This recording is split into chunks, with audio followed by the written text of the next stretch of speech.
guys, it's Jen with Caketastic Cakes, and I'm going to show you how I made this super cool, amazing Halloween cake. It's a jack-o'-lantern with its guts falling out. It was so much fun to make, and I'm just going to give you a look over of how I did it. Now, I did this for a live stream, so you're going to see some stickers popping up. You're going to see me talking and not hear anything because it's kind of weird, but you just got to bear with me.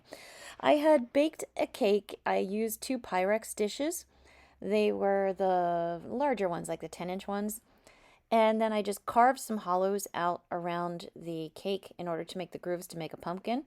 I covered my cake plate 95% with some black fondant just to hide it.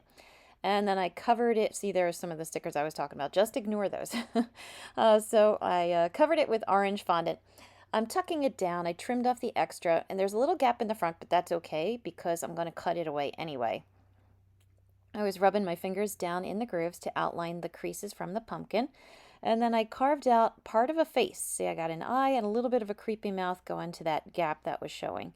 And the gap, like I said, is just fine because I just made a big rip in it anyway.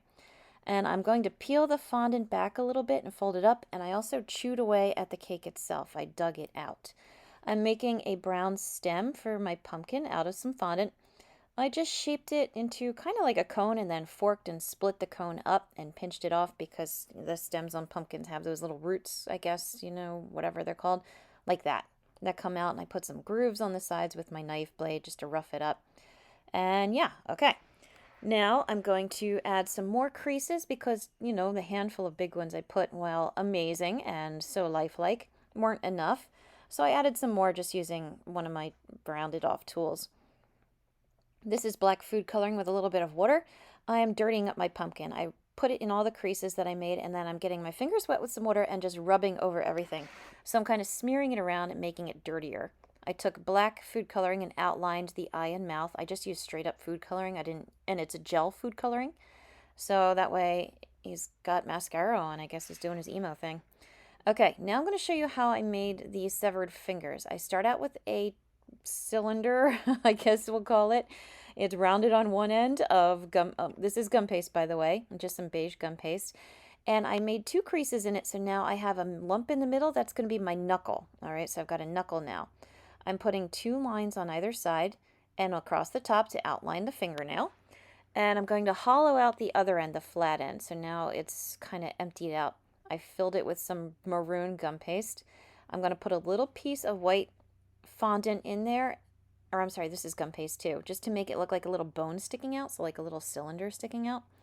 And then I took some little red pieces of gum paste, rolled it real thin, folded it in half and kind of shoved it in. So now I've got 2 little tapers hanging out to make it look like veins or something hanging out.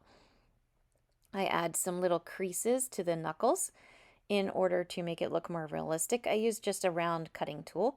And then I'm using maroon food coloring, again, gel food coloring, to color in the bottom and under the nail, around the nail, and to dirty up the nail. I'm going to put some more creases in it, and this just kind of makes it more realistic to give it those bends and to dirty and rough and bloody it up.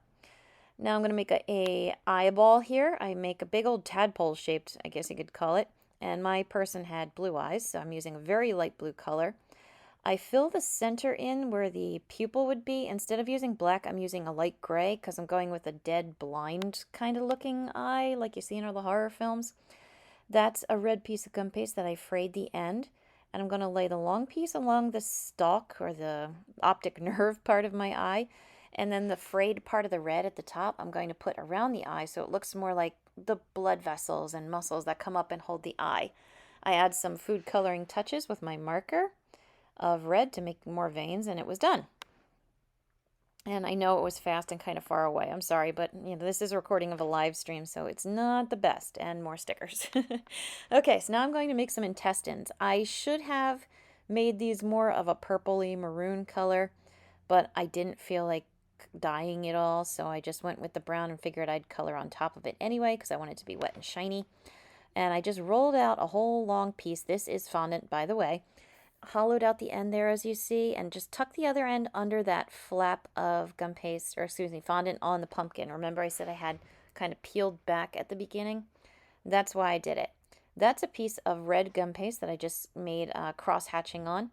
And I'm going to paint over top of it with some white food coloring and a little bit of water. This is going to look like muscle, like raw muscle. And that white kind of gives it that sheen that you can see there. And it's a little dry and craggly, which is why I also like it, because it looks more rough and realistic, I guess. And I'm, again, tucking in, folding it underneath of the fondant at the top. So yeah, there you go. I'm hollowing out the one eye socket there, and I'm going to shove my eyeball into it. I have the eye socket that I broke a little bit off because it was too long, and shoved it in there. I should have used a lollipop stick or a piece of spaghetti to hold it in place because later on in the night it did fall out. So heads up on that one. And I did make 2 eyeballs. I had 2 fingers. I only showed one on the live stream though for each, so yeah. Okay, that's going to be some small intestine. I just took some light grayish yellow and rolled real thin and small, and then I just cut little segments and coiled them up on top of each other. And I did it over and over again until I filled it up and I liked how it looked. So more stickers. And I'm using some more of my black food coloring with a little bit of water to go inside the creases heavily to really make them stand out. And then I kind of washed over everything again to make it look a little wet and shiny. And here's the purpley kind of wash I told you I was going to do on the large intestines. Again, just purple food coloring with a little bit of maroon mixed in. And I just painted over all that brown, so now it's wet and shiny and has more of an appropriate color. Now this is wafer paper. I'm getting it wet, like really wet, because I want to create the membrane that protects the intestines. I want to recreate that. So when I get it, I ripped it up into little segments because, you know, these intestines are not nice and tucked in the body. They're a little rougher for wear.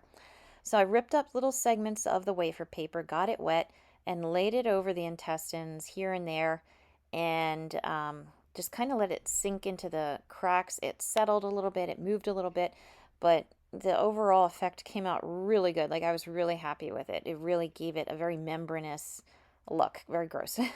So there's I got a finger on top of the pumpkin, my other one on the bottom. I've got my 2 eyeballs. And this is fake blood. I'll include the recipe for it. It is an edible blood, and I'm using it to paint over the white around the eye and the rest of the mouth, going over the outline of where the fondant folds back from my guts and muscles and stuff. I'm going to have it dripping from my finger, dripping from my eyeball, dripping all over the intestines, have it around the finger and the eyeball that's just sitting on the cake plate itself, like so. Just kind of let it pool inside the little folds of the intestines and things. And I had a little bit more that I dripped around on top because I felt like it. It was my pumpkin, darn it. I could do whatever I wanted to it.